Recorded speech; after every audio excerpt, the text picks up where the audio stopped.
পশ্চিমবঙ্গ 2025 নতুন করে শুরু হয়েছে জাতীয় নাগরিকপঞ্জি বা এনআরসি নিয়ে বিতর্ক।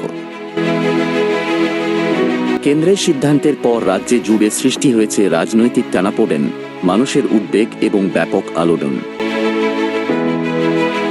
আজকের এই বিশেষ প্রতিবেদনে আমরা জানব এনআরসি নিয়ে পশ্চিমবঙ্গের রাজনৈতিক প্রতিক্রিয়া, সাধারণ মানুষের মতামত, বিশেষজ্ঞদের বিশ্লেষণ এবং ভবিষ্যতের সম্ভাবনা।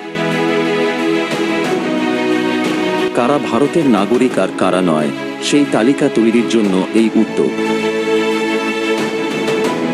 অসমে 2019 সালে এনআরসি হয়েছিল, যেখানে বহু মানুষ নাম বাদ পড়ে সমস্যায় পড়েন।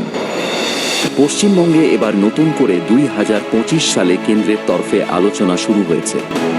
স্বরাষ্ট্র মন্ত্রণালয়ের বক্তব্য, দেশের নিরাপত্তা ও বৈধ নাগরিক শনাক্তকরণের জন্য এনআরসি প্রয়োজন।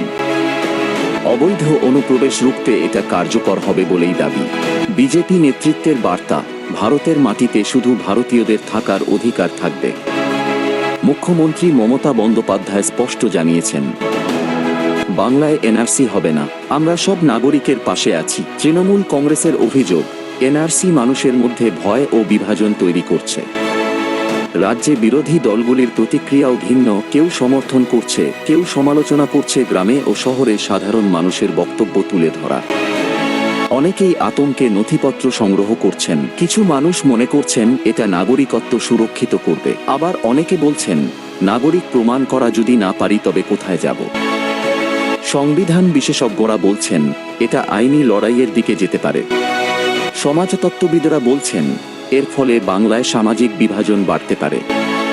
অর্থনীতিবিদরা সতর্ক করেছেন এনআরসি প্রযোগ হলে রাজ্যের অর্থনীতিতে প্রভাব পড়তে পারে। কলকাতা সহ বিভিন্ন জেলায় মিছিল, সভা, প্রতিবাদ, ছাত্র যুব সংগঠনগুলির বিরোধিতা। কিছু জায়গায় আইন শৃঙ্খলা সমস্যা তৈরি হয়েছে। 2026 সালের বিধানসভা নির্বাচনের আগে এনআরসি বড় ইস্যু হয়ে উঠতে পারে।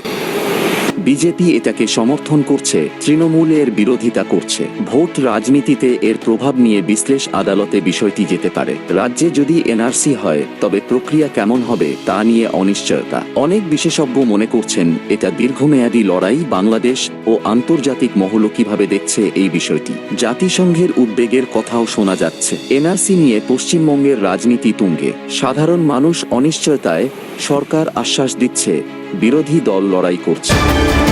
2025 সালে এই ইস্যু রাজ্য রাজনীতির সবচেয়ে বড় বিতর্কে পরিণত হয়েছে। বাংলার মানুষ এখন একটাই প্রশ্ন তুলছেন, এনআরসি কি নাগরিকদের নিরাপত্তা দেবে, নাকি নতুন বিভাজনের পথ খুলে দেবে? আপনি কি জানতে চান? কমেন্ট করুন।